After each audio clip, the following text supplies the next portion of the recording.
नमस्कार, आप देख रहे हैं आज तक। आपके साथ मैं हूं शुभांकर मिश्रा। दोपहर के 2 बज गए हैं। न्यूज रूम लाइव में आप सभी का स्वागत है। महाराष्ट्र से लेकर देश दुनिया की हर खबर से करेंगे बाखबर, क्योंकि खबर है अगले 7 दिनों में महाराष्ट्र में कुछ बड़ा होने वाला है। सरकार को लेकर एक नए सिरे से मंथन चिंतन शुरू हुआ। आशुतोष। बिल्कुल शुभांकर, नमस्कार आप सभी दर्शकों को। मैं आपके साथ आशुतोष चतुर्वेदी। तो महाराष्ट्र में नई सरकार को लेकर तस्वीर साफ होती जा रही है, जहां शिंदे गुट और बीजेपी के बीच सरकार बनाने को लेकर कवायद लगातार तेज होती जा रही है। फॉर्मूला 13 और 29 को लेकर भी चर्चा में है। पूरी खबर पहुंचाएंगे, लेकिन अभी रुक करते हैं राजीव।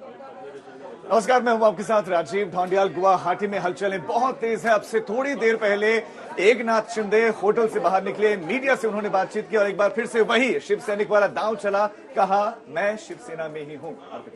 नमस्कार, आपके साथ मैं हूं अर्पिता आर्य। आपको बता दें, जहां एक तरफ अभी पूरा रण दिल्ली की तरफ भी शिफ्ट होता हुआ नजर आ रहा है, क्योंकि देवेंद्र फडणवीस पहुंचे हैं दिल्ली। अमित शाह से उनकी होनी है मुलाकात। इसी के साथ साथ शिंदे भी मुलाकात कर सकते हैं, वो भी दिल्ली आ सकते हैं। और किससे किससे मुलाकात होगी, इस पर रहेगी नजर। सही और धन्यवाद अर्पिता। नमस्कार, आपके साथ मैं हूं सईद अंसारी और न्यूज रूम लाइव में इस वक्त की जो बड़ी खबर है वो 2 खबरें हैं। पहली ये कि देवेंद्र फडणवीस दिल्ली पहुंच चुके हैं और दूसरा एकनाथ शिंदे आज पहली बार सामने आए गुवाहाटी में। और सामने आने के बाद उन्होंने कहा कि मैं शिवसेना में ही हूं, शिवसेना में ही रहूंगा। लेकिन हमारे जो प्रवक्ता हैं वो आपको सारी जानकारी दे देंगे। लेकिन बहुत जल्द एकनाथ शिंदे आ सकते हैं, न सिर्फ मुंबई बल्कि दिल्ली भी आ सकते हैं, क्योंकि दिल्ली आकर देवेंद्र फडणवीस अगर मिले हैं तो ये भी कहा जा रहा है कि वो अमित शाह से मिल सकते हैं।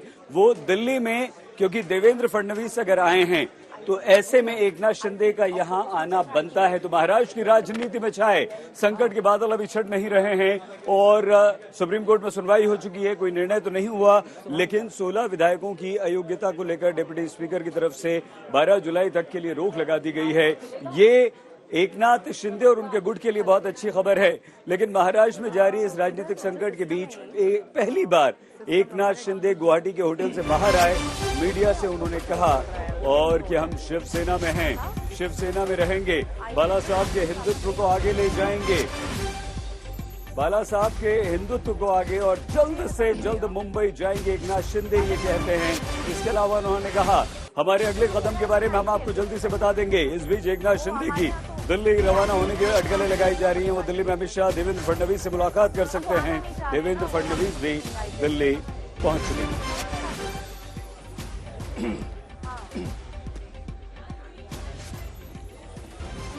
और सीधे अनुपम मिश्र गुवाहाटी में मौजूद हमारे संवाददाता के पास आपको लिए चलेंगे। शुभांकर, उनसे बात करेंगे। अनुपम, आज गुवाहाटी का दिन काफी महत्वपूर्ण है, क्योंकि कहा जा रहा है कि बागी विधायकों के जो नेता हैं वो शिंदे आज शायद दिल्ली जा सकते हैं। लेकिन आपको सवाल का जवाब आप दे उससे पहले एक बार हम शिंदे का बयान सुनवाते हैं, क्योंकि आज उन्होंने एक महत्वपूर्ण बयान दिया है। उसके बाद इस सवाल का जवाब आप दीजिएगा। कल नहीं थी, परसों नहीं थी। हमारे जो स्पोक्स पर्सन केसरकर जी है वो आपको पूरी जानकारी, इंफॉर्मेशन, जो हमारा जो स्टैंड है, हमारी जो भूमिका रही है, जो उसकी जानकारी वो बार बार आपको दे रहे हैं। हमारी जो बाला साहब ठाकरे हिंदुत्व की जो बात है हम लोग आगे ले जा रहे हैं और शिवसेना में हम लोग हैं और शिवसेना को आगे ले जा रहे हैं और इसमें कोई भी शंका की बात नहीं है। और आपको जैसे ही हमारा अगला जो कदम है, अगला जो स्टेप है, उसके बारे में हम लोग आपको जानकारी देंगे। तो 3 बड़ी खबरें हमने आपको दिखाई। यहां पर कहा जा रहा है निर्दलीय समर्थन वापस ले सकते हैं। फडणवीस दिल्ली हैं, शिंदे दिल्ली हैं। अनुपम, अपनी बात पूरी कीजिए। आज दिल्ली में मौजूदगी, पहली बार आधिकारिक तौर पर बीजेपी और शिंदे की मुलाकात, क्या मायने निकाले जाए इस दिल्ली दौरे के? कहा जा रहा है सरकार बनाने की प्रक्रिया शुरू कर दी गई है। जी शुभंकर, बिल्कुल पहला चरण समाप्त हो चुका है और दूसरा चरण, निर्णायक चरण शुरू हो चुका है। सरकार बनाने की कवायद और प्रयास यहां पर साफ साफ तौर पर दिखाया जा सकता है। मेरे पीछे ये जो गेट है, अभी थोड़ी देर पहले एकनाथ शिंदे यहां पहुंचे। उन्होंने 2 बातें कही। एक तो उनका जो मूड था काफी रिलैक्स उन्होंने दिखाया या दिखा, क्योंकि वो बड़े आराम से आए, धीमे धीमे आए, घबराहट बिल्कुल नहीं दिखाई दे रही थी। तो एक ये दिखाने और जताने का प्रयास किया गया कि उनके धड़े में, उनके ग्रुप में कोई घबराहट नहीं है। दूसरी बात, महत्वपूर्ण बात उन्होंने कही कि हमारे गुट का कोई भी सदस्य फिलहाल शिवसेना के साथ संपर्क में नहीं है। जैसा कि शिवसेना के लोग लगातार आरोप लगा रहे हैं कि मुंबई पहुंचते ही 15-20 लोग इधर से उधर चले जाएंगे। इस बात का उन्होंने खंडन किया। और टाइमिंग भी अगर आप देखें तो दिल्ली पहुंचते हैं फडणवीस और यहां पर एकनाथ शिंदे यहां आते हैं, जबकि सुना जा रहा था कि एकनाथ शिंदे भी दिल्ली जा रहे हैं। इसमें दो बात सामने आ रही है। एक हो सकता है कि जिस तरीके से बीजेपी खुद को अभी भी प्रत्यक्ष तौर पर इस पूरे मामले में शामिल नहीं होता दिखाना चाहती है, तो ये जानबूझकर एकनाथ शिंदे, जिस तरह की बातें सामने आ रही थी कि एकनाथ शिंदे भी उस मीटिंग में शामिल होंगे जिस मीटिंग में अमित शाह और फडणवीस रहेंगे, वो उसे नकारने का एक प्रयास भी हो सकता है यहां पर, और वीडियो कॉन्फ्रेंसिंग के जरिए भी वो उस मीटिंग में जुड़ सकते हैं। और हो सकता है कि इसी मकसद की वजह से यहां पर वो आए, बाहर आए, रिलैक्स मूड दिखाने की कोशिश की गई। हिंदुत्व का मुद्दा, जिस मुद्दे पर वो अलग हुए थे, उसको अभी तक उस पर वो अडिग है। उन्होंने आज फिर साफ किया कि हिंदुत्व बाला साहब के मुद्दे पर ही वो यहां पर आए हैं, अलग हुए हैं। तो ये तीन चीजें फिलहाल यहां साफ हो रही हैं। हालांकि वो दिल्ली जा रहे हैं या नहीं जा रहे हैं अभी तक साफ पुख्ता नहीं हो पा रहा है, जबकि खबरें ऐसी ही आ रही हैं कि वो भी दिल्ली में जो मीटिंग होनी है उसमें शामिल हो सकते हैं। अब दो बातें हो सकती हैं, यहां से अभी तक वो निकले नहीं है, यहां से मिनिमम 2 से 2.5 घंटा लगता है दिल्ली पहुंचने में गुवाहाटी, तो वो हो सकता है बाद में जाएं या फिर वीडियो कॉन्फ्रेंसिंग के जरिए इस मीटिंग में शामिल हो, और उसी को नकारने के लिए यहां पर वो इस वक्त मीडिया के सामने आए, जबकि 7 दिन हो चुके हैं उन्हें यहां आए हुए। ये पहला मौका है जब वो गुवाहाटी में पत्रकारों के सामने इस तरीके से आए, बड़े आराम से दिखाते हुए, धीरे धीरे चल के आए, धीरे धीरे चल के गए, फोन पर वार्तालाप करते हुए। शुभंकर। बिल्कुल अनुपम, आप हमारे साथ जुड़े हुए हैं। सबसे बड़ी बात कि लगातार कहा जा रहा है कि मुंबई आ रहे हैं, फिर दिल्ली के लिए भी चर्चाएं हैं, देवेंद्र फडणवीस की चूंकि यहाँ पर मौजूदगी है, क्या ऐसा भी हो सकता है कि डायरेक्ट मुंबई ना जाकर दिल्ली भी पहुंच जाएं? और जो 13 और 29 का जो समीकरण सामने चल रहा है, निश्चित तौर पर पूरी तरह से कोशिश करेंगे, पूरा जोर लगाएंगे कि डिप्टी सीएम या फिर कुछ और बढ़ोतरी हो, तब जाकर बात बनेगी। जी बिल्कुल शुभंकर, दरअसल ये बात शुरू से ही कही जा रही है और आशंका भी है कि जैसे ही ये मुंबई पहुंचेंगे, फ्लोर टेस्ट के लिए जाएंगे, हो सकता है कि कुछ विधायक टूट जाएं, उद्धव खेमे की ओर वापस जाएं। ऐसे में अगर इनके पास नंबर ज्यादा रहेगा, बफर जोन जो है वो अगर ज्यादा रहेगा, तो अगर टूट कर भी विधायक उस तरफ जाते हैं तो इनको कोई नुकसान नहीं होगा, इनकी जो मेहनत है वो उस पर कोई फर्क नहीं पड़ेगा।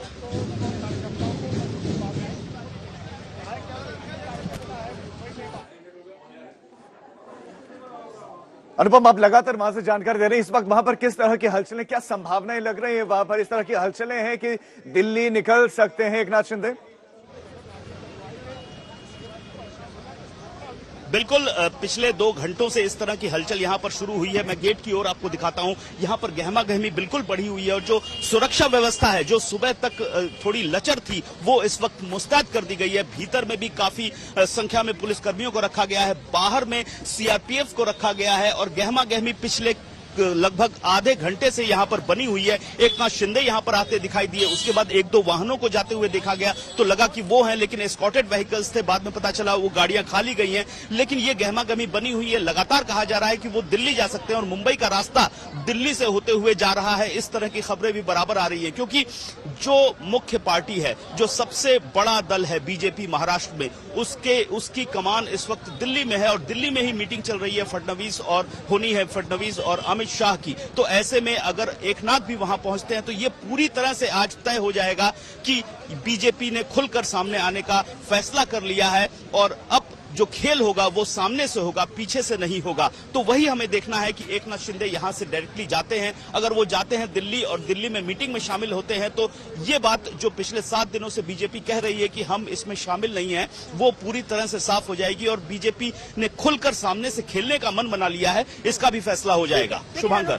अनुपम, ये जो बातें सामने आ रही है कि अब फ्रंट से खेलने की तैयारी में बीजेपी है, खुलकर सामने आने की तैयारी में बीजेपी है, इससे पहले ये बातें कही जा रही थी कि तब तक बीजेपी फ्रंट पर नहीं आएगी जब तक सारी डीलिंग नहीं हो पाएगी, या ये नहीं हो जाए कि जितने विधायक हैं वो सच में इनके साथी हैं, मुंबई जाने के बाद कुछ बदलेगा नहीं, तब तक इस पर नजर थी। यानी अब वो सारे कयास जिन पर दिक्कतें हो सकती थी सब सुलझा लिए गए और अब ये आखिरी बातचीत जो करने जा रहे हैं शिंदे।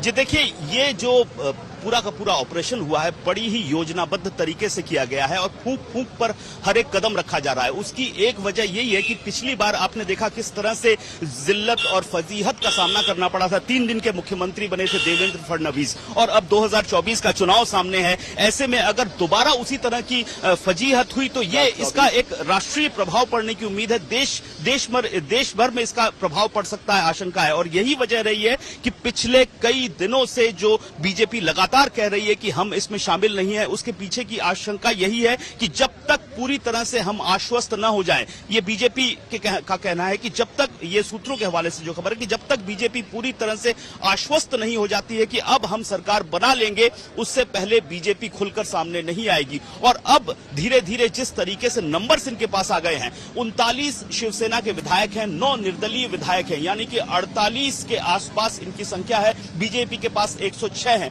ऐसे में जो बहुमत है 144 का, उससे कहीं ज्यादा संख्या इनके पास इस वक्त दिखाई दे रही है। अगर 5-7 विधायक इधर उधर भी होते हैं तो कुछ खास फर्क नहीं पड़ेगा। तो ऐसे में अब बीजेपी को लग रहा है कि हो सकता है खुलकर खेलने का समय आ गया है, लेकिन उसी पर फिलहाल रणनीति और विचार विमर्श चल रहा है, विश्लेषण भी किया जा रहा है। खास तौर पर 3 प्रक्रियाएं अब सामने आ सकती हैं। देखिए, पहला चरण था नंबर जुटाना, वो खत्म हो चुका है। दूसरा चरण जो है वो है सरकार बनाना। उसमें अब है 3 तरीके से फ्लोर टेस्ट हो सकता है। या तो स्वतः स्फूर्त राज्यपाल निर्णय लें और शिवसेना को कहें कि आप अल्पमत में है, आप अपना बहुमत साबित करें, तो ऐसे में इनको गुवाहाटी से मुंबई जाना होगा। दूसरी जो प्रक्रिया है, एकनाथ शिंदे गुट की ओर से पहले कहा जाएगा कि हम अघाड़ी सरकार से अपना समर्थन वापस ले रहे हैं और राज्यपाल से अपील करते हैं कि फ्लोर टेस्ट करा जाए। तीसरा है जो सबसे बड़ी पार्टी है बीजेपी, वो कहे कि सरकार अल्पमत में है और विश्वास मत हासिल करने की प्रक्रिया शुरू करें। ठीक है, तो कुल मिलाकर अब जो समीकरण बनते हुए नजर आ रहे हैं, अब सब कुछ दिल्ली तक पहुंचता हुआ नजर आ रहा है। देवेंद्र फडणवीस दिल्ली जा रहे हैं, अमित शाह से उनकी मुलाकात होनी है। खबरें ये भी हैं कि शिंदे भी मुलाकात कर सकते हैं। क्या अमित शाह के साथ उनकी मुलाकात होगी और एक स्थिति ऐसी बन पाएगी जहां दिखे कि हाँ, अब कुछ संकट जो है महाराष्ट्र में वो बदलता हुआ दिख रहा है। गुवाहाटी में शिंदे क्या बोले हैं वो हम आपको बता रहे हैं। और इस बीच बड़ी खबर आ रही है, मुंबई से दिल्ली पहुंचे देवेंद्र फडणवीस। ये बड़ी जानकारी सामने आ रही है। जैसी संभावनाएं थी, जैसे कयास लगाए जा रहे थे कि वो दिल्ली जा सकते हैं, अमित शाह से उनकी मुलाकात होनी है, तो मुंबई से दिल्ली पहुंच चुके हैं देवेंद्र फडणवीस। मुंबई से जब अपने आवास से निकले थे तभी ये चर्चा हो रही थी। चार्टर्ड फ्लाइट से दिल्ली पहुंचे हैं फडणवीस। हालांकि ये मुलाकात बेहद महत्वपूर्ण, इससे पहले भी आपको याद होगा जब देवेंद्र फडणवीस वडोदरा पहुंचे थे, जहां पर यह कहा गया कि शिंदे से उनकी मुलाकात हुई थी। उस समय इत्तेफाक ऐसा था कि अमित शाह भी वहां पर मौजूद थे, लेकिन मुलाकात हुई या नहीं हुई इस पर तस्वीर साफ नहीं हो पाई थी। लेकिन अमित शाह से आज देवेंद्र फडणवीस दिल्ली में मुलाकात करने वाले हैं। और महाराष्ट्र में क्या रणनीति इस वक्त होनी चाहिए बीजेपी की, क्या अब फ्रंट पर उतरकर खेलने का समय आ चुका है, इन सारे पहलुओं पर आज बात होगी। इससे पहले जिस तरीके से अमित शाह से मुलाकात हुई थी, इसके ये कहा जा रहा था कि जो विधायक पहुंचे हैं, बागी विधायक, उनके तेवरों को समझ लिया जाए कि वो दरअसल साथ ही रहने वाले हैं, मुंबई जाकर साथ नहीं छोड़ेंगे। ये सारी सहमति बनने के बाद और सरकार का फॉर्मूला क्या होगा, उन सब पर सहमति बनने के बाद ही ये फैसला लिया गया होगा। और ये महत्वपूर्ण मुलाकात है। अब वो पहुंच चुके हैं दिल्ली, थोड़ी देर में अमित शाह से मुलाकात।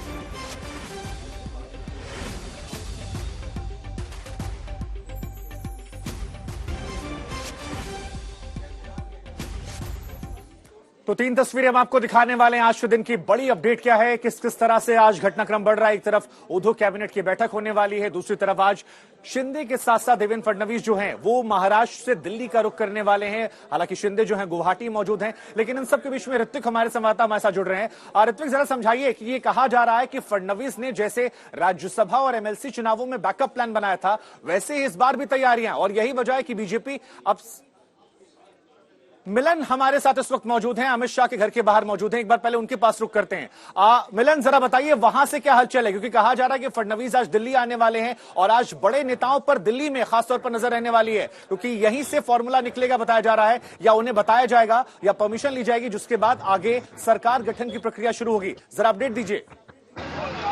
जी बिल्कुल, देखिए इस वक्त हम गृह मंत्री अमित शाह के घर के बाहर मौजूद हैं और आप देख चुके हैं कि देवेंद्र फडणवीस दिल्ली लैंड कर चुके हैं।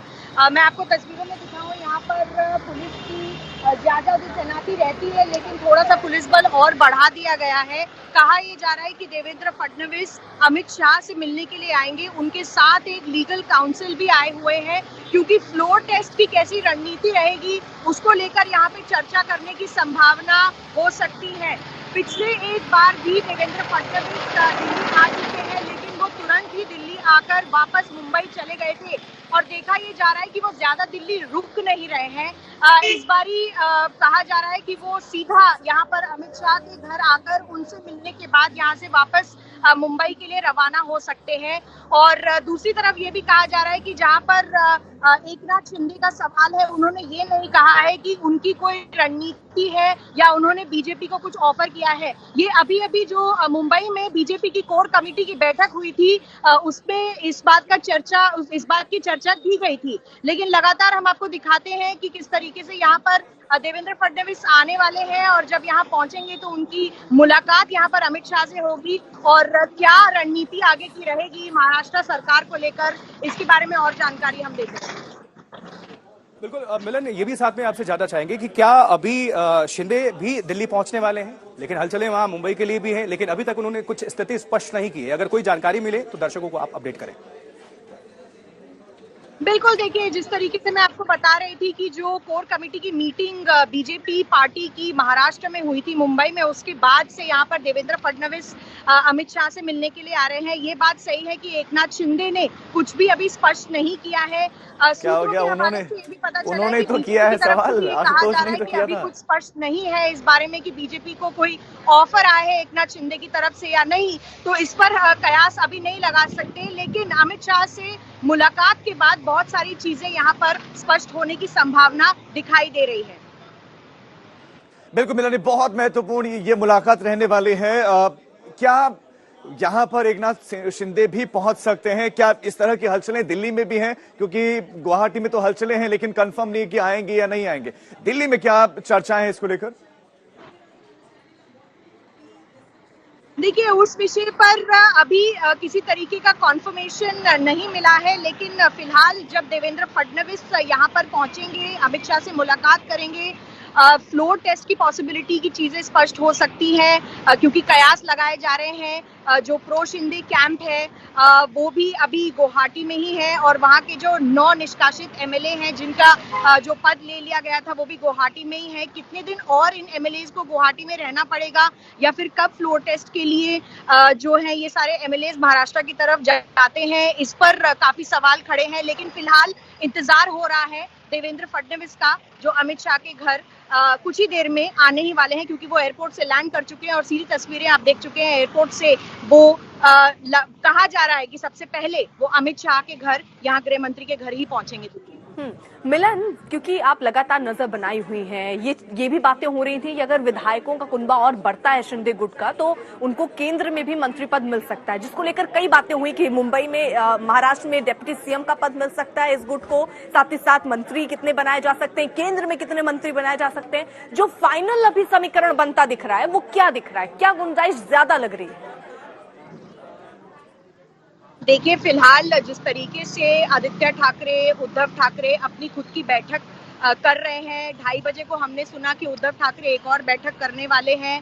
इस बीच ही देवेंद्र फडणवीस का दिल्ली आना क्या दर्शाता है अपने आप में, जब वो अमित शाह से मुलाकात करेंगे तब आगे की जो रणनीति तय होगी। लेकिन इसमें बहुत अहम बात यह है कि अभी तक के सूत्रों के मुताबिक हमें ये जरूर बताया गया है कि एकनाथ शिंदे की तरफ से बीजेपी को किसी तरीके का ऑफर मिलने की बात अभी नहीं कही जा रही है। इसलिए बीजेपी जो है वो एक वेट एंड वॉच की जो पॉलिसी है वो अपनाए हुए है। लेकिन बहुत अहम हो जाता है ऐसे में देवेंद्र फडणवीस जो अभी ऑपोजिशन लीडर है महाराष्ट्र के, वो यहाँ पहुंचे, अमित शाह से मुलाकात करें और आगे की क्या रणनीति रहेगी उसको लेकर वो वापस मुंबई पहुंचेंगे।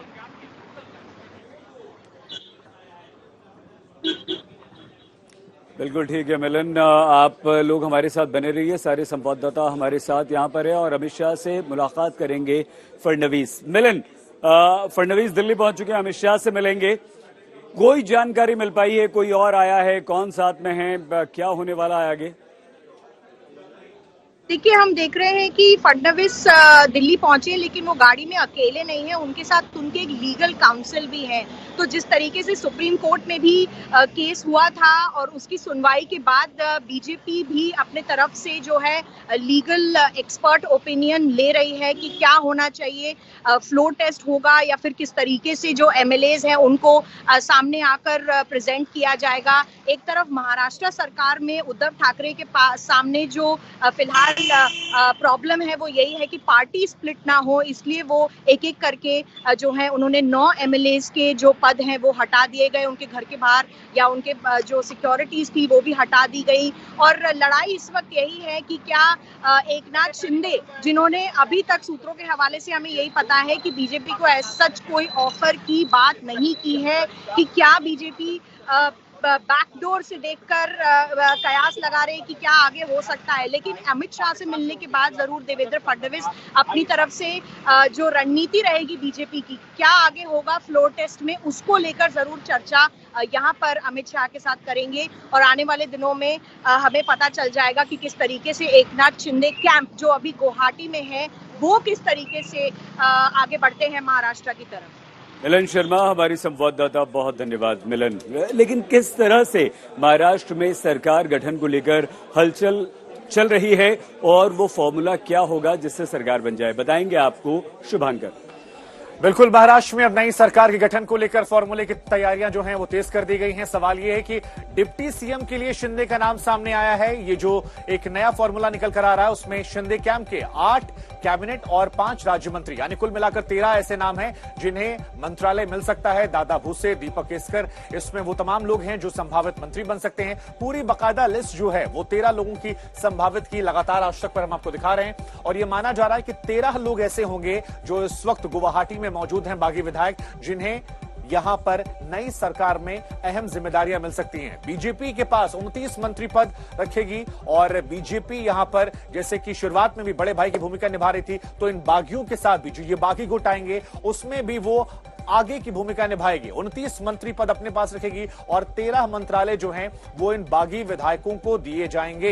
इनमें से जैसा कि हमने आपको बताया 8 को कैबिनेट का दर्जा और 5 ऐसे जिन्हें राज्य मंत्री का दर्जा मिल सकता है। 29 मंत्रालय बीजेपी अपने पास रखेगी, लेकिन यह सब कुछ तब होगा जब सरकार का गठन होगा। सरकार गठन का फॉर्मूला क्या हो, कैसे कैसे चीजें हो, उसको अप्रूवल को लेकर आज कहा जा रहा है कि दिल्ली में पहली बार आधिकारिक तौर पर बीजेपी के शीर्ष नेताओं, इसके साथ अलावा देवेंद्र फडणवीस और एकनाथ शिंदे की मुलाकात हो सकती है। कुछ प्रतिक्रियाएं भी आई हैं, हम आपको सुनवाते हैं। देखो, हम वेट एंड वॉच की भूमिका में है। कल भी हमने स्पष्ट कर दिया कि हमने इस परिस्थिति को पूरी तरह से ध्यान में रखते हुए आने वाले दिनों में आवश्यक तब हमारी कोर टीम होगी और कोर टीम में इस विषय पे चर्चा मंथन करते हुए फिर हम निर्णय करेंगे। अभी कोई परिस्थिति में वेट एंड वॉच हम देख रहे हैं और परिस्थिति पे नजर लगाए हुए। भारतीय जनता पार्टी को बहुमत सिद्ध करने की अभी तो आवश्यकता नहीं। अभी हम देख रहे हैं कि महाविकास आघाडी या अल्पमत कब सिद्ध करेगी। किंवा शिवसेनेला मानणारी जनता या अशा प्रकारच्या कोणत्याही विचाराला स्थान देत नाही, हे लक्षात घ्या। त्याच्यामुळे आम्ही निश्चिंत आहोत। ठीक आहे, वेट अँड वॉच जर इतर कोणी करत असेल समोरून तर आमचं वेट अँड वॉच सुद्धा आहेच। देवेंद्र फडणवीस हे या राज्याचे विरोधी पक्ष नेते, त्यांच्याकडे बऱ्यापैकी आमदारांचं बळ आहे। विरोधी पक्षामध्ये जरी ते असले तरी त्यांच्याकडे 116 आमदारांचं बळ आहे। इतका मोठा विरोधी पक्ष महाराष्ट्रामध्ये कधी निर्माण झाला नव्हता। त्याच्यामुळे हा विरोधी पक्ष विधायक काम चांगल्या प्रकारे करू शकतो आणि महाराष्ट्राला पुढे नेऊ शकतो, ही आमची कायम भूमिका आहे। महाराष्ट्र में सियासी भूचाल जारी है और बड़ी खबर आपको दे दें, देवेंद्र फडणवीस दिल्ली में इस वक्त मौजूद हैं। मुंबई से निकलकर वो दिल्ली पहुंच गए हैं, जहां पर कई अहम मुलाकातें कर सकते हैं। ये बड़ी खबर हम आपको दे रहे हैं। देवेंद्र फडणवीस का महाराष्ट्र में जो तमाम गतिविधियां इस वक्त चल रही राजनीतिक, उसी के मद्देनजर उनका दिल्ली दौरा बहुत महत्वपूर्ण है। बिल्कुल, और राजीव, ये महत्वपूर्ण दौरा है ही, क्या आखिरी मोहर लगेगी ये भी बड़ा सवाल है, क्योंकि ये कहा जा रहा है कि जब वो आज दिल्ली पहुंचे हैं तो अमित शाह से उनकी मुलाकात होनी है, जेपी नड्डा से उनकी मुलाकात होनी है, ये संतोष से उनकी मुलाकात होनी है। तो थोड़ी देर में अमित शाह से मिल सकते हैं देवेंद्र फडणवीस। जो जानकारी मिल रही है, हलचल तब से तेज हुई जैसे ही जानकारी मिली कि चार्टर्ड प्लेन से देवेंद्र फडणवीस मुंबई से निकले हैं और वो दिल्ली पहुंच रहे हैं। दिल्ली पहुंचकर पूरी रणनीति तय होगी। किस तरीके से महाराष्ट्र में इस वक्त स्थिति चल रही है। जाहिर तौर पर इस सब की जानकारी जो है देवेंद्र फडणवीस अमित शाह तक पहुंचाएंगे। जानकारी ये भी कि जेपी नड्डा से भी उनकी मुलाकात हो सकती है, बीएल संतोष से भी उनकी मुलाकात हो सकती है। एकनाथ शिंदे फिलहाल दिल्ली नहीं आ रहे। इस बीच आपको अपडेट ये भी दे दे, क्योंकि ये भी कयास और ये भी संभावनाएं जताई जा रही थी कि शिंदे भी दिल्ली आ सकते हैं और अमित शाह से उनकी मुलाकात हो सकती है। लेकिन इन सारे कयासों पर विराम लगता हुआ नजर आ रहा है, क्योंकि अभी शिंदे फिलहाल नहीं आने वाले हैं दिल्ली और किसी से भी उनकी मुलाकात नहीं होनी है। लेकिन देवेंद्र फडणवीस जो शुरुआत से ही महाराष्ट्र की स्थिति पर नजर बनाए हुए थे, वो लगातार दिल्ली बीच में भी आए। वहां पर आने के बाद उन्होंने अमित शाह को सारी जानकारी भी दी कि किस तरीके की स्थितियां वहां पर हैं। अब क्या बीजेपी फ्रंट फुट से खेलने शुरू कर देगी, ये भी एक बड़ा सवाल है। क्या जो एक बात सामने आ रही थी कि बीजेपी और शिंदे के बीच सरकार बनाने को लेकर मंथन चल रहा है और इस बात पर सहमति बनाई जा रही है कि डिप्टी सीएम कौन होगा, कितने मंत्री पद होंगे, केंद्र में क्या जगह मिलेगी, क्या इस पर सहमति बन गई है, क्या जानकारी वो देते हैं और क्या कोई बड़ा फैसला आज कुछ मुमकिन है, इस पर भी हमारी नजर रहेगी। लेकिन बड़ी खबर इस वक्त की यही कि देवेंद्र फडणवीस मुंबई से दिल्ली पहुंचे और थोड़ी देर में अमित शाह से उनकी मुलाकात होनी और उसके बाद जेपी नड्डा और बीएल संतोष से भी मुलाकात हो सकती है।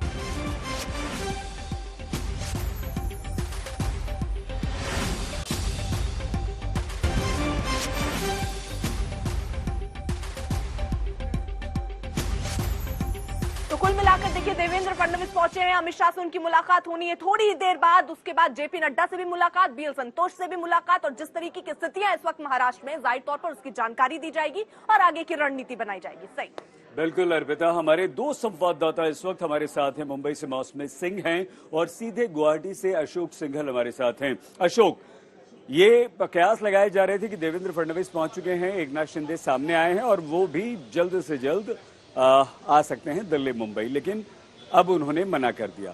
अब इस घटनाक्रम से हम क्या समझें, आगे इस उथल पुथल को किस तरफ जाता हुआ देखें अशोक? देखिए, एकनाथ शिंदे मीडिया के सामने रूबरू हुए, बड़ा रिलैक्स नजर आ रहे थे और पहली बार एक तरह से कहें तो सामने आए और लोगों के सवालों के जवाब दिए। दिल्ली के जाने के बारे में कोई प्लान नहीं है उनका। उन्होंने कहा कि जल्दी से जल्दी वो मुंबई जाएंगे, जल्दी से जल्दी का मतलब है आजकल में मुंबई जा सकते हैं।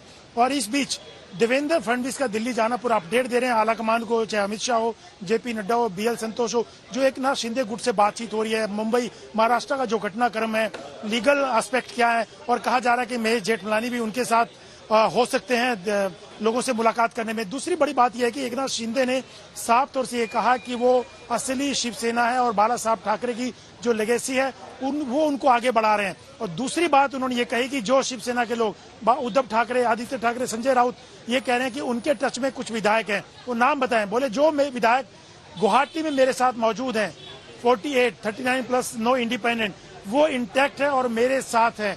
किसी दबाव डर के कारण वो मेरे साथ नहीं है, बल्कि वो अपनी मर्जी से यहाँ पर आए हैं। साफ बात है कि उन्होंने ये जता दिया कि अब महा अघाड़ी, विकास अघाड़ी जो है माइनॉरिटी में है, बीजेपी और ये बागी गुट जो वो एक साथ है। और इसी प्लानिंग के तहत देवेंद्र फडणवीस ने पार्टी आलाकमान से मुलाकात कर रहे हैं, दिल्ली पहुंचे हैं और तमाम स्थिति से अवगत कराएंगे। सुप्रीम कोर्ट में मामला चल रहा है, वो अपनी जगह है, लेकिन पॉलिटिकली क्या चीजें बढ़ रही हैं और आगे कैसे बढ़ना होगा वो उसके बारे में बात करेंगे। जो विश्वास मत की बात शहीद हो रही थी कि फ्लोर टेस्ट किया जाएगा, देखिए क्योंकि कल फ्लोर टेस्ट को लेके एप्रीहेंशन शिवसेना के वकील की तरफ जताई गई थी, तो सुप्रीम कोर्ट ने कहा था अगर कोई भी स्थिति बनती है तो आम नागरिक के नाते आपको भी अधिकार होंगे। तो तमाम एस्पेक्ट पर, चाहे वो लीगल है या पॉलिटिकल है, उन तमाम चीजों को लेकर आला कमान के सामने भी वो स्थिति रखने वाले हैं। और उसके बाद आगे क्या होगा, फ्लोर टेस्ट या बाकी चीजों को लेकर उस पर दिशा निर्देश आला कमान से लिए जाएंगे। सही, बिल्कुल अशोक। और अशोक मौसमी से इस बातचीत को आगे बढ़ाएंगे शुभांकर। मौसमी भी हमारे साथ लगातार मौजूद हैं, आप लगातार इंटरव्यूज कर रही हैं, चाहे संजय राउत हो या प्रियंका। लेकिन मौसमी जरा ये समझाइए कि ये कहा जा रहा है कि शिवसेना आप कानूनी दांवपेच को खंगाल रही है। आज कैबिनेट की उनकी एक बैठक भी होने वाली है, इस बीच माइंड गेम भी खेला जा रहा है जिसमें कहा जा रहा है कि 15-16 विधायक संपर्क में हैं। शिवसेना की स्थिति आप कहां देख रही हैं, चाहे विधायकों की संख्या में हो या कानूनी पहलू पर? देखिए, आपको बता दें कि माइंड गेम की जो आपने बात की है वो माइंड गेम यहाँ महाराष्ट्र के रण में भी खेला जा रहा है और लगातार जो पब्लिक मैसेजिंग है उस पर फोकस किया जा रहा है। यही वजह है कि हमारे पीछे आप देख रहे हैं ये तमाम महिला शिव सैनिक हैं जो अभी उद्धव ठाकरे से मिल के आए हैं। 2:30 बजे कैबिनेट की बैठक है, मंत्रालय में बैठक हो रही है, वीडियो कॉन्फ्रेंसिंग के जरिए उद्धव बैठक लेंगे। और क्या संदेश आप उद्धव ठाकरे साहब को दे के आए हैं और क्यों मिलने आए थे? हम मिलने आए थे, मुझे वो हमारे साहब है और हम लोग अभी 35-30 साल से हम शिवसेना में है। हमें कोई बात का बाकी कोई फिक्र नहीं है। हमारे साहब हमारे नेता है, उनसे हम ये बोलने आए थे कि हमारी नवी मुंबई की पूरे शिव सैनिक आपके साथ है। हम लोग नवी मुंबई से आ रहे हैं और हमारे 4 अक्षर जो शिवसेना है, हम शिवसेना के लिए जिएंगे, साहब शिवसेना के साथ मरेंगे। और शुभांकर, सियासी लड़ाई जो है वो एक तरफ असेंबली में लड़ी जानी है, दूसरी पार्टी के लिए लड़ी जानी है और यहाँ पे शिव सैनिक आप लोग जो है लगातार कहा जा रहा है कि मेयर है थाने की, उनको हटाया गया है। तो एक तरीके से असल शिवसेना किसके साथ है? असल शिवसेना उद्धव साहब के साथ ही है और हम उद्धव साहब के साथ ही रहेंगे, क्योंकि हम लोग 30-35 साल से शिवसेना में ये है और नेहरू नवी मुंबई से हम लोग आए हैं।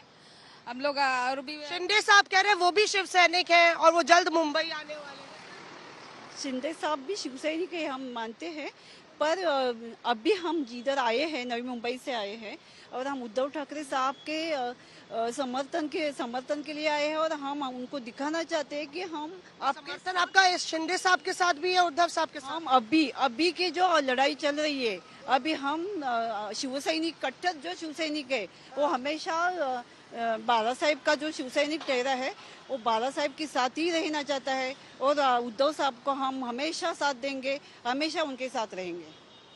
देखिए, गौर कीजिए शुभांकर, आप यहाँ पे शिवसेना के बीच में जो 2 धड़े बटे हुए हैं, ठाणे से लेके मुंबई में ये लड़ाई चल रही है, वो जमीन पर भी नजर आ रही है। ठीक है मौसमी, आप बने रहिए हमारे साथ, हम आपके पास आगे भी आएंगे। तमाम बड़ी बातें आपने कही, लेकिन आशुतोष, माइंड गेम जो ऐसा लग रहा है कि महाराष्ट्र में इस वक्त हर तरफ से, चाहे जनता हो या फिर नेता, बिल्कुल सियासी हलचल काफी तेज है और माइंड गेम का ही ये पूरा मामला है, राजनीतिक शतरंज का खेल है। देखिए, दिल्ली से बड़ी खबर दर्शकों तक पहुंचा दी, जहां पर देवेंद्र फडणवीस की मुलाकात अब से थोड़ी देर के बाद गृह मंत्री अमित शाह से पुणे जा रही है। ये इस वक्त की बड़ी खबर, क्योंकि थोड़ी देर में अमित शाह से मुलाकात करने वाले हैं देवेंद्र फडणवीस और इस मुलाकात के काफी मायने हैं। ये बैठक काफी अपने आप में महत्वपूर्ण है। जो भी महाराष्ट्र की सियासी गतिविधियां हैं, जो समीकरण सियासी बन रहे हैं, बिगड़ रहे हैं, वो आप इसके लिए आप समझिए कि ये महत्वपूर्ण बहुत बैठक, क्योंकि सबकी निगाहें अभी दिल्ली पर भी हैं। दिल्ली, गुवाहाटी और मुंबई में इसको लेकर घमासान रस्साकसी लगातार जारी है। इस खबर पर अपडेट हासिल करने के लिए सीधा रुख करते हैं ऐश्वर्या पालीवाल का। हमारे साथ हमारी सहयोगी, हमारे संवाददाता जुड़ चुकी हैं। ऐश्वर्या, क्या जानकारी मिल पा रही है, कब ये मुलाकात होने जा रही है देवेंद्र फडणवीस और गृह मंत्री अमित शाह के बीच?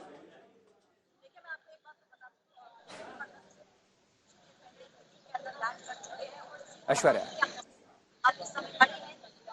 अमित शाह के घर के बाहर आकर ज्यादा जगह है यहाँ पे और उसका कारण यही है, ये कहा जा रहा है यहाँ।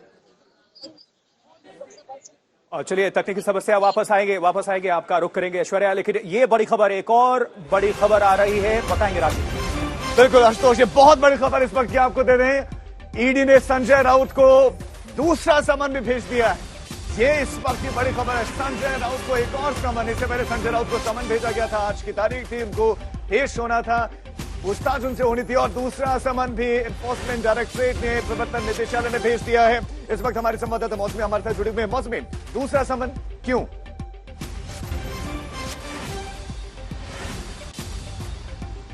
देखिए, लगातार आज संजय राउत जो है ईडी के सामने पेश नहीं हुए थे। उन्होंने पर्सनल कारण उसके जताए थे और उसके बाद ईडी ने दोबारा समन इशू किया। तो लगातार जिस तरह से आप देखिए कि लगभग 17 विधायक ऐसे हैं, शिवसेना का कहना है, जिन पर ईडी का शिकंजा कसा हुआ है और ईडी की धमकियों की वजह से वो गुवाहाटी पहुंचे हुए हैं। संजय राउत ने भी ईडी को आड़े हाथ लिया था और कहा था कि मैं ईडी जाऊंगा पर मैं गुवाहाटी नहीं जाऊंगा। तो कुल मिला के आप देखिए, एक एजेंसी की जो सियासत है, एजेंसियों की सियासत, वो अपने चरम पर है। बड़ी बड़ी खबर कि ईडी ने दूसरा समन संजय राउत को दिया है। इससे पहले कल उनको जब समन मिला था तो उन्होंने कहा था कि क्योंकि उनकी एक रैली है, उनको एक जनता को एक जन संबोधन करना है, इसलिए वो ईडी को बताएंगे कि वो नहीं जा रहे पूछताछ के लिए। बहरहाल इस पूरे मसले पर पहले ही उनकी पत्नी से पूछताछ हो चुकी है और अब उनको दूसरा समन भेजा गया है। कुल मिला के संजय राउत का ये कहना है कि वो किसी भी तरह से ईडी के दबाव में आने वाले नहीं। तो संजय राउत भले ये कह रहे हो किसी तरीके के दबाव में आने वाले नहीं है, लेकिन मौसमी जिस तरीके से दूसरा समन उन्हें मिला है, अब मुश्किलें उनकी कितनी बढ़ती हुई नजर आ रही है, कब तक टाल सकते हैं वो? जी बिल्कुल, देखिए इन्फोर्समेंट डायरेक्टरेट अगर समन देती है तो उसको गंभीरता से लेना जिसको समन भेजा उसकी मजबूरी हो जाती है, क्योंकि आपको जो है कारण बताना पड़ता है कि किस वजह से आप ईडी के सामने पेश नहीं हो पाए। और अगर आप लगातार समन को नकारते रहेंगे तो ईडी आपको आपके घर तक पहुंच सकती है, आपको हिरासत में ले सकती है पूछताछ के लिए। तो ऐसे में पहले ही उनके परिवार के कुछ लोग इस पूरे मसले पर पेश हो चुके हैं और उसके बाद संजय राउत को तब समन दिया गया जब लगातार वो जो रिबेल कैंप है उस पर निशाना साध रहे थे, लगातार वो भाजपा पर निशाना साध रहे थे। और ऐसे में इसको जो है देखा जा रहा है कि बदले की भावना से संजय राउत को टारगेट किया जा रहा है, ये शिवसेना का कहना है। पर जाहिर तौर पे संजय राउत की मुश्किलें काफी बढ़ गई हैं, क्योंकि ईडी को नकारना बार बार एक सरकारी एजेंसी है, उसके मुताबिक वो अपना काम कर रही है। अगर वो वाकई में निर्दोष है तो ये कहा जाएगा कि वो ईडी के सामने पेश हो। तो ऐसे में संजय राउत को भी अब आगे तय करना होगा कि कहां तक और कब तक वो ईडी को टालेंगे। ये वो वक्त है जब उद्धव ठाकरे कैबिनेट की बैठक ले रहे हैं, सियासी सरगर्मी बढ़ी हुई है और संजय राउत फ्रंट पे है पूरे अटैक के। मौसमी महाराष्ट्र में सरकार बनाने को लेकर चल रही हलचल और इस सस्पेंस में संजय राउत ईडी के सामने पेश होंगे, हम इन दोनों चीजों को जोड़कर कैसे देखें?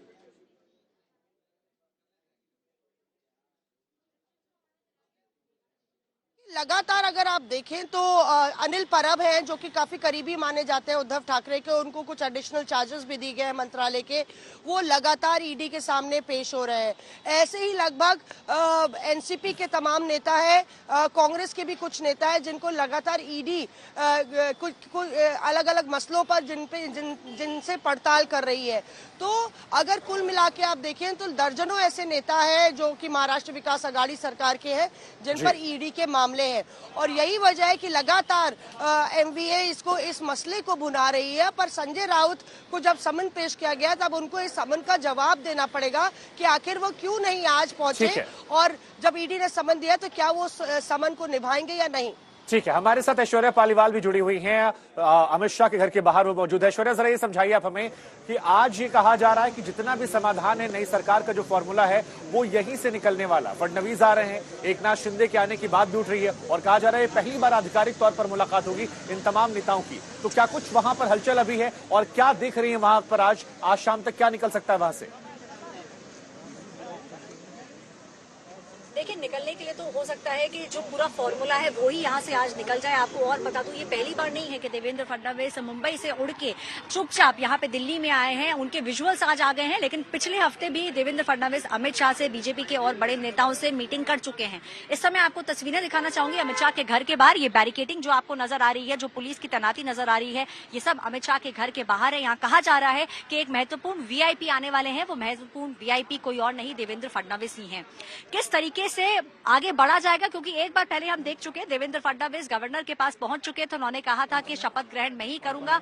अजीत पवार उनके साथ थे, ये कहा गया था कि deputy chief minister Ajit Pawar बनेंगे। तो अब की बार ना देवेंद्र फडणवीस और ना ही भारतीय जनता पार्टी उस तरीके की गलती करेगी, क्योंकि पिछली बार महज 12 घंटों में पूरी तख्ता पलट हो गई थी। अब की बार ऐसा नहीं किया जाएगा और यही कारण है कि हम देख रहे हैं कि धीरे धीरे करके नेता दिल्ली आने लगे हैं। देवेंद्र फडणवीस की ये जो बैठक है बहुत ही ज्यादा महत्वपूर्ण है और अमित शाह से क्लियर इंडिकेशन अब यही मिल रहा है कि भारतीय जनता पार्टी बनाना चाह रही है सरकार, लेकिन सब कुछ चेक करके फुल प्रूफ करके ही अब की बार वो फूक फूक कर कदम आगे बढ़ाएगी। बिल्कुल ऐश्वर्या, आप हमारे साथ बने रहे। एक बार हम फिर से रुक कर लेते हैं मुंबई का। मौसमी सिंह यहाँ जुड़ी हुई हैं और साथ ही अशोक सिंघल गुवाहाटी से जुड़े हुए हैं। अशोक, राजनीति में मेल मुलाकातों की हर एंगल से देखें तो बहुत मायने होते हैं। जैसे अभी दिल्ली में बड़ी बैठक हो रही है, लेकिन एकनाथ शिंदे कहते हैं कि फिलहाल मैं दिल्ली आज नहीं जा रहा हूं। इसके क्या मायने अभी हो सकते हैं फिलहाल में? देखिए, ऐसी कोई वजह नहीं है कि दिल्ली नहीं जाऊंगा, क्योंकि देखिए बीजेपी के संपर्क में लगातार बीजेपी और एकनाथ शिंदे मिलकर रणनीति बना रहे हैं, चाहे वो पॉलिटिकल स्ट्रेटेजी हो या लीगल बैटल लड़ने की बात हो, सब मिलकर ही हो रहा है। और आज की बात नहीं, बहुत पहले से ही इनकी ये प्लानिंग चल रही थी। ये जो पूरा ग्रुप पहले सूरत गया फिर गुवाहाटी है, तो बहुत पुरानी इनकी स्ट्रेटेजी का हिस्सा रहा है। बीजेपी और एकनाथ शिंदे गुट की स्ट्रेटेजी के तहत ये सब कुछ हो रहा है। इसलिए एकनाथ शिंदे दिल्ली ना जा करके मुंबई वो जाने वाले हैं जल्दी से जल्दी, और देवेंद्र फडणवीस पूरा अपडेट लेकर के एकनाथ शिंदे गुट से बातचीत करने के बाद ही तमाम, चाहे वो लीगल एस्पेक्ट हो या पॉलिटिकल एस्पेक्ट हो, तमाम चीजों की जानकारी लेकर ही दिल्ली पहुंचे हैं। एकनाथ शिंदे दिल्ली नहीं जा रहे, ऐसी कोई वजह नहीं है कि वो जाएं। बिना जाए भी काम हो सकता है, फोन पे बातचीत हो सकती है और देवेंद्र फडणवीस उनसे अपडेट लेके पार्टी आलाकमान को दे सकते हैं, क्योंकि पार्टी आलाकमान एकनाथ शिंदे गुट की क्या स्ट्रेटेजी है ये तो बीजेपी को पता ही है कि वो बीजेपी के साथ जाने वाला है, उद्धव सरकार से समर्थन वापस लेने वाला है। पहले से उन्होंने सुप्रीम कोर्ट में भी ये बात कही थी, तो उनकी स्ट्रेटेजी क्लियर है। अब आगे कैसे बढ़ेंगे, सरकार फॉर्मेशन को लेके सुप्रीम कोर्ट में मामला चल रहा है, इन तमाम चीजों का अपडेट लेके एकनाथ शिंदे गुट से बातचीत करने के बाद ही देवेंद्र फडणवीस अपनी पार्टी के नेताओं की मीटिंग भी, उन्होंने कल कोर ग्रुप की बैठक भी बुलाई थी, ये तमाम चीजें करने के बाद ही देवेंद्र फडणवीस जो है दिल्ली पहुंचे हैं। अमित शाह, जेपी नड्डा, BL संतोष से बातचीत करेंगे, स्थिति से अवगत कराएंगे, फिर आगे कैसे बढ़ना होगा ये तमाम चीजें रहेगी। और कोर्ट में, सुप्रीम कोर्ट में जो मामला चल रहा है, क्या ठीक है अशोक, आप नजर बनाए रखें, अपडेट्स के लिए आपके पास आएंगे। फिलहाल बहुत शुक्रिया आपका इस तमाम जानकारी के लिए। दिल्ली में मुलाकात चल रही है, सरकार गठन को लेकर चिंतन मंथन चल रहा है, लेकिन एकनाथ शिंदे दिल्ली नहीं पहुंचे, ये भी एक बड़ी खबर है। बिल्कुल, और इसी सियासी उठापटक के बीच संजय राउत जो सबसे ज्यादा मुखर रहे हैं, लगातार अपनी प्रतिक्रिया देते रहे हैं, अब एक बार फिर से उनको ईडी का समन दूसरी बार दिया गया है। दूसरा समन उनको मिला है संजय राउत को। हालांकि इससे पहले जब उनको समन मिला था तो उन्होंने अपनी बैठक का हवाला देकर वक्त मांगा था, जिसके बाद अब जानकारी ये मिल रही है कि दूसरा समन उनको दिया गया है। 1 जुलाई को ईडी ने राउत को पेश होने को कहा है, तो अब 7 जुलाई तक का वक्त उन्होंने मांगा था। जमीन घोटाले के मामले में उन्हें समन भेजा गया।